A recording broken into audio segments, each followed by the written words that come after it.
Okay, so there's one thing I need to explain, and that's basically when you're doing option select, you don't mash it out like this. That's not going to work, because if he throws you and during the time when you press weak kick like this, the throw wins. Throws beat weak attacks.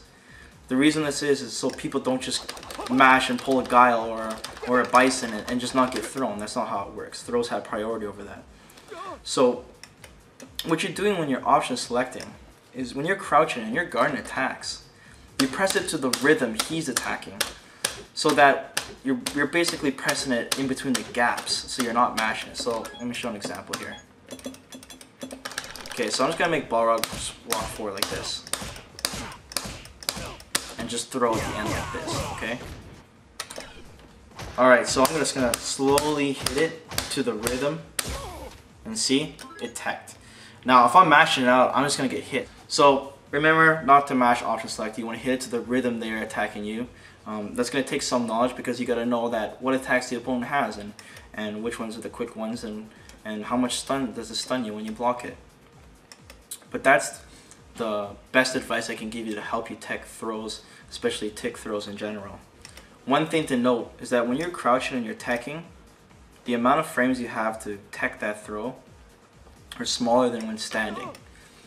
So if you really are good at teching throws, it's always best to stand when you tech the throw, not crouch, because you have a bigger window to tech the throw.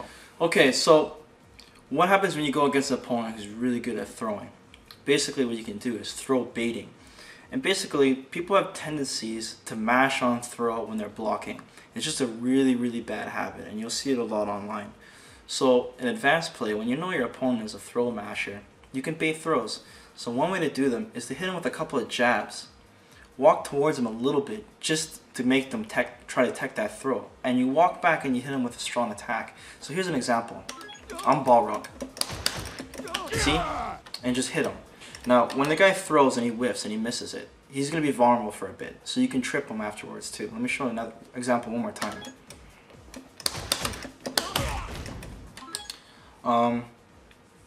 Throw baiting is very, very good, and it adds to the high-end play of the game. It's especially good when you knock an opponent over too. Let me show an example of that. Okay, so here's the example when you knock an opponent over. How you can bait him with throw. You just walk towards him a little bit, and basically you just hit him with an attack.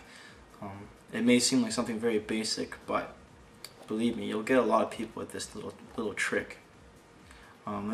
There's way more tricks than that if you use your imagination. I'll show you one more quick one. Okay guys, here's my last example.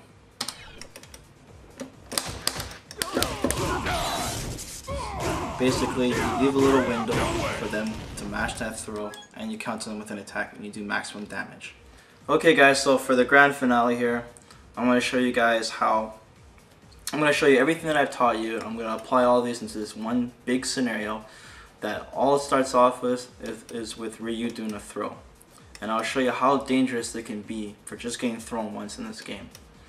So I'm going to show you, after doing one throw with Ryu, I'm going to show you how many different ways he can attack his opponent on his way up, applying, and how to get out of them, applying the things that I taught you. Scenario 1, crossing an opponent over after the throw.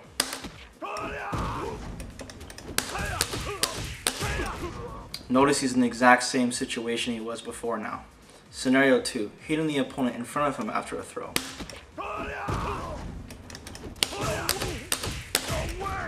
Notice he's in the exact same scenario again. Now, how do you get out of those two scenarios? The general rule is to block in the direction he's coming at you when you assume. But as soon as you see the crossover, you immediately switch.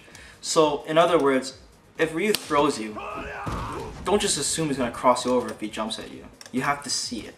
And the only way to see it is you have to practice it. And go to training mode and record and see it. Scenario 3. Crossing the opponent with a hurricane kick after a throw.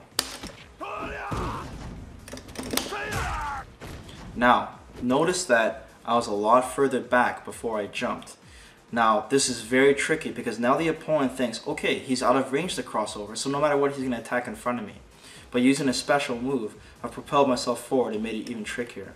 Something as simple as this, you can be punished for it very hard.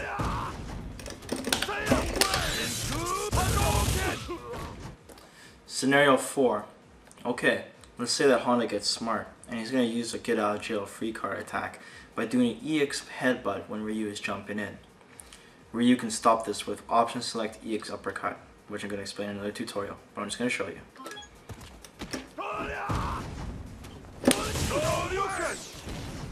It's a beautiful game design, boys. Scenario 5. Jumping in with a low attack.